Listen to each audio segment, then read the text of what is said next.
Shalom, puji Tuhan.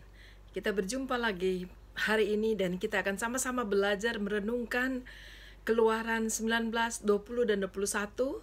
Mari buka hati kepada Tuhan. Inilah hal yang sangat istimewa buat kita. Kita dapat membaca dan merenungkannya. Dan ayat 19 dimulai dari Tuhan menampakkan diri kepada bangsa Israel di Gunung Sinai pada saat mereka berangkat dari Rafidim, lalu kemudian tiba di padang gurun Sinai dan mereka membuat tenda di sana. Dan posisi mereka adalah berhadapan dengan Gunung Sinai. Jadi antara Rafidim dan Gunung Sinai itulah ada tempatnya, padang gurun Sinai, dan mereka berkemah di situ. Dan disitulah Tuhan menampakkan diri kepada mereka. Dan penampakan diri Tuhan kepada bangsa Israel itu sungguh luar biasa, menyatakan bahwa Tuhan itu adalah penguasa alam semesta. Dan pada saat dia turun di dalam kemuliaannya, guntur sambar menyambar, saudara, dan dia yang memiliki segala awan yang ada, saudara, dan hal apapun yang Tuhan mau lakukan, Tuhan dapat melakukannya. Dan pada saat Tuhan menampakkan diri kepada bangsa Israel dan Tuhan memanggil Musa untuk menghampirinya, lalu kemudian Tuhan berfirman kepada Musa dan berfirman juga kepada semua bangsa Israel. Dikatakan begini, beginilah kau katakan kepada keturunan Yakub dan kau beritakan kepada orang Israel. Kamu sendiri telah melihat apa yang telah kulakukan kepada orang Mesir dan bagaimana aku telah mendukung kamu di atas sayap Raja Wali dan membawa kamu kepadaku. Jadi sekarang jika kamu sungguh-sungguh mendengarkan firman-Ku dan berpegang pada perjanjian-Ku, maka kamu akan menjadi harta kesayangan-Ku sendiri dan dari antara segala bangsa, sebab akulah yang empunya seluruh bumi. Kamu akan menjadi bagiku kerajaan imam dan bangsa yang kudus. Inilah semuanya firman yang harus kau katakan kepada orang Israel. Dan Musa pada saat itu menjadi pengantara, jadi perantara antara Allah dengan bangsa Israel. Dan Tuhan berbicara ini kepada bangsa Israel. Lalu kemudian dia turun dan dia memanggil para imam dan juga orang Israel, lalu berhadapan dengan mereka. Diperkatakan firman itu, apakah kamu akan menuruti atau tidak. Dan imam-imam yang mewakili bangsa Israel itu mereka katakan, kami akan melakukan apapun yang Tuhan firmankan kepada mereka. Dan ini luar biasa sekali, saudara. Dan kemudian Tuhan memanggil Musa dan beserta imam-imam, dan Tuhan katakan pada imam-imam, kalau mereka mau datang menghampiri aku, mereka harus membersihkan diri mereka. Wow, luar biasa. Di sini lebih menitik beratkan kita dapat belajar satu hal, yaitu kekudusan Tuhan. Dan Tuhan itu adalah Allah yang kudus, dan dia menyampaikan hal ini karena dia tahu tanpa kekudusan kita tidak bisa berdekatan dengan Tuhan, bahkan kita bisa binasa. Pelanggaran sedikit pun, bahkan pada saat Tuhan katakan Musa harus memberikan batas, jangan sampai ada orang yang melanggar dan akhirnya menyentuh Gunung Sinai itu, batas yang sudah diberikan oleh Allah kepada mereka. Dan Allah katakan bahwa mereka akan mati. Dan itu berbicara sungguh-sungguh sebenarnya bagi kita bahwa Tuhan adalah Allah yang kudus. Dan pada saat Tuhan memberikan perintah, pada saat Tuhan memberikan aturan-aturannya, kita sebagai umat tebusan Tuhan, ciptaan Tuhan yang sudah jatuh dalam dosa dan ditebus kembali oleh Tuhan, sebenarnya kita tidak ada pilihan lain selain mentaati Tuhan. Dan bangsa Israel, Tuhan ingin mengajar mereka agar mereka tahu betul siapa Allah yang mereka percayai. Dan hal yang istimewa adalah Tuhan mulai berfirman. Sebab itu saya bacakan bagi saudara bahwa firman Tuhan ini adalah dasar untuk kehidupan bangsa Israel sesudahnya, dan bahkan bagi kita juga. Dan Tuhan tahu, Tuhan memberikan firman ini karena Tuhan tahu ini menjadi tantangan buat kita, bukan hanya pada saat bangsa Israel atau manusia pada awal-awal itu, tetapi juga saudara, bagi kita sampai sekarang ini menjadi satu tantangan yang sangat-sangat sangat-sangat penting dan sangat-sangat berat bagi manusia untuk sungguh-sungguh melakukan seperti apa yang Tuhan katakan. Mari kita sama-sama pindah ke pasal yang ke-20 yang sangat terkenal dengan pasal ke-10 firman Tuhan. Dan pada saat bangsa Israel sudah siap dan Musa juga memerintahkan bangsa Israel untuk membersihkan diri mereka, mencuci baju mereka. Dengan kata lain, bukan cuma badan yang bersih, tetapi juga pakaian apa yang mereka pakai juga bersih, dan mereka akan siap untuk mendengar suara Tuhan. Dan Tuhan mulai berbicara kepada mereka. Pada saat mereka sudah siap, Tuhan meminta Musa untuk datang naik ke gunung, lalu bersama-sama dengan Harun. Lalu kemudian kemuliaan turun atas Gunung Sinai ini dan meliputi juga sampai di bawah kaki gunung, dan orang Israel dapat melihat keajaiban Tuhan, kedahsyatan Tuhan.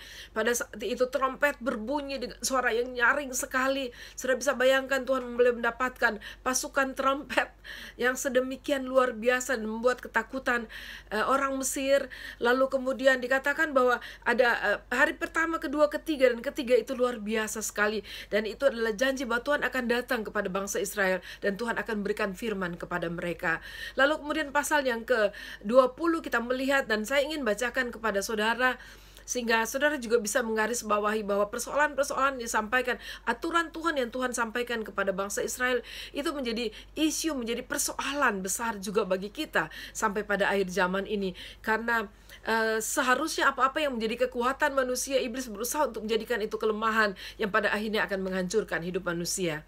Dan mari kita sama-sama menelaah bersama-sama mulai dari ayat yang kedua yang menjadi firman Tuhan langsung kepada bangsa Israel. Allah berkata, "Akulah Tuhan Allahmu yang membawa engkau keluar dari tanah Mesir, dari tempat perbudakan." Dan Tuhan memulai dengan ke-10 firman-Nya. Yang pertama adalah, "Jangan ada padamu Allah lain di hadapanku." Yang kedua, di ayat yang keempat dikatakan, "Jangan membuat bagimu patung yang menyerupai apapun yang ada di langit di atas, atau yang ada di bumi di bawah, atau yang ada di dalam air di bawah bumi. Jangan sujud menyembah kepadanya atau beribadah kepadanya. Sebab aku Tuhan Allahmu adalah Allah yang cemburu, yang membalaskan kesalahan bapa kepada anak-anaknya, kepada keturunan yang ketiga dan keempat, dan orang-orang yang membenci aku. Tetapi aku menunjukkan kasih setia kepada beribu-ribu orang, dan mereka yang mengasihi aku dan yang berpegang pada perintah-perintahku." Yang berikutnya, Jangan menyebut nama Tuhan Allahmu dengan sembarangan, sebab Tuhan akan memandang bersalah orang yang menyebut namanya dengan sembarangan. Mari kita simak bersama-sama dan memikirkan apakah ada satu atau dua hal di situ yang agak merupakan persoalan buat saudara. Lalu kemudian yang berikut di ayat yang ke-8, "Ingatlah dan kuduskanlah hari Sabat. 6 hari lamanya engkau akan bekerja dan melakukan segala pekerjaanmu. Tetapi hari ke-7 adalah hari Sabat Tuhan Allahmu. Maka jangan melakukan pekerjaan, engkau atau anakmu laki-laki, atau anakmu perempuan, atau hambamu laki-laki, atau hambamu perempuan, atau hewanmu, atau orang asing yang di tempat kediamanmu. Sebab 6 hari lamanya Tuhan menjadikan langit dan bumi, laut dan segala isinya, dan ia berhenti pada hari ke-7. Itulah sebabnya Tuhan memberkati hari Sabat dan menguduskannya." Lalu kemudian ayat yang ke-12, "Hormatilah ayahmu dan ibumu, supaya lanjut umurmu di tanah yang diberikan Tuhan Allahmu kepadamu." Hukum yang berikut, jangan membunuh. Berikutnya ayat 14, jangan berzina. Ayat 15, jangan mencuri. Ayat 16, jangan mengucapkan saksi dusta tentang sesamamu. Ayat 17, dan yang terakhir, janganlah mengingini rumah sesamamu. Jangan mengingini istrinya atau hambanya laki-laki, atau hambanya perempuan, atau lembunya, atau keledainya, atau apapun yang dipunyai sesamamu.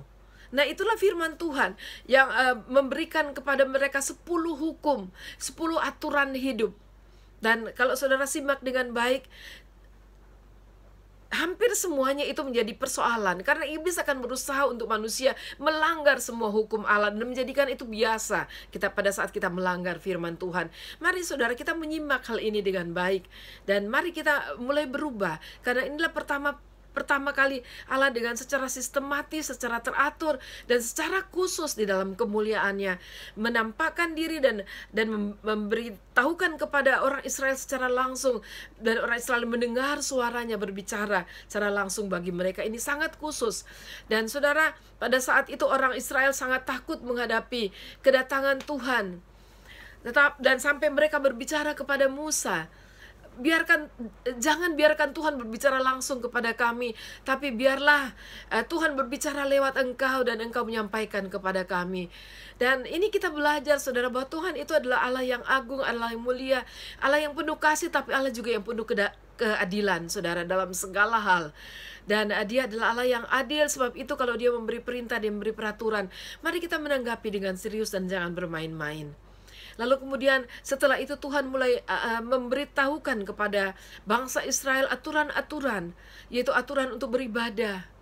Bagaimana mereka harus mempersembahkan korban kepada Tuhan. Lalu kemudian di pasal 21 kita melihat Tuhan juga memberikan aturan atau memberikan apa yang merupakan kehendak daripada Allah bagi manusia, bagi orang Israel pada saat itu. Dia memberitahukan hak-hak orang Ibrani. Dan saudara tahu hak-hak budak orang Ibrani. Dan saudara lihat bahwa dari dulu sudah ada perbudakan, sudah ada orang yang dibeli lalu kemudian dijual, dan seorang budak adalah berada di bawah hak penuh dari tuannya atau orang yang memilikinya. Apapun untuk kesenangan tuannya, bahkan perempuan, budak-budak wanita pun dalam segala hal, termasuk hal seksual juga, itu merupakan hak atau kepunyaan secara total dari tuannya. Dan kita melihat ini satu gambaran yang Tuhan izinkan terjadi pada saat manusia sudah jatuh dalam dosa, memberikan gambaran kepada kita bahwa kalau kita terikat dengan dosa dan dosa itu menguasai kita seluruhnya sampai kita tidak ada kebebasan apapun, mari kita, saudara, bersyukur kepada Tuhan Yesus yang sudah datang dan melepaskan kita dari segala perbudakan dosa. Dan jangan biarkan engkau diperbudak oleh dosa dan terlebih oleh iblis yang memakai dan suka memakai kehidupan manusia untuk menghancurkan manusia itu sendiri dan menghancurkan orang-orang lain yang ada di sekitarnya.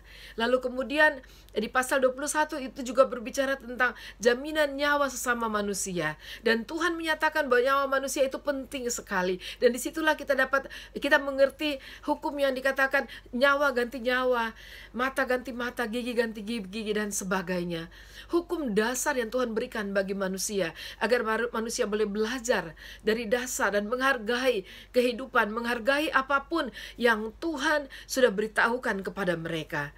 Dan mari kita sebagai umat Tuhan, dengan pokok pembahasan kita yaitu firman Tuhan, Tuhan memperkenalkan hukumnya kepada manusia. Mari kita belajar dan menghargai hukum yang Tuhan berikan kepada kita. Karena firman itu sendiri adalah Allah sendiri. Dalam kitab Yohanes 1 ayat 1, pada mulanya adalah firman, firman itu bersama-sama dengan Allah, dan firman itulah adalah Allah sendiri. Sebab itu, saudara, walaupun Yohanes 1 itu merujuk kepada kedatangan Yesus sebagai firman itu sendiri, tetapi kita juga tahu bahwa dari awal Allah sudah memperkenalkan dirinya lewat firman-Nya. Sebab itu mari kita menyikapi firman Tuhan dengan baik dan dengan benar dan dengan penuh tanggung jawab, karena rasa takut kita akan Tuhan. Tuhan yang mengasihi kita.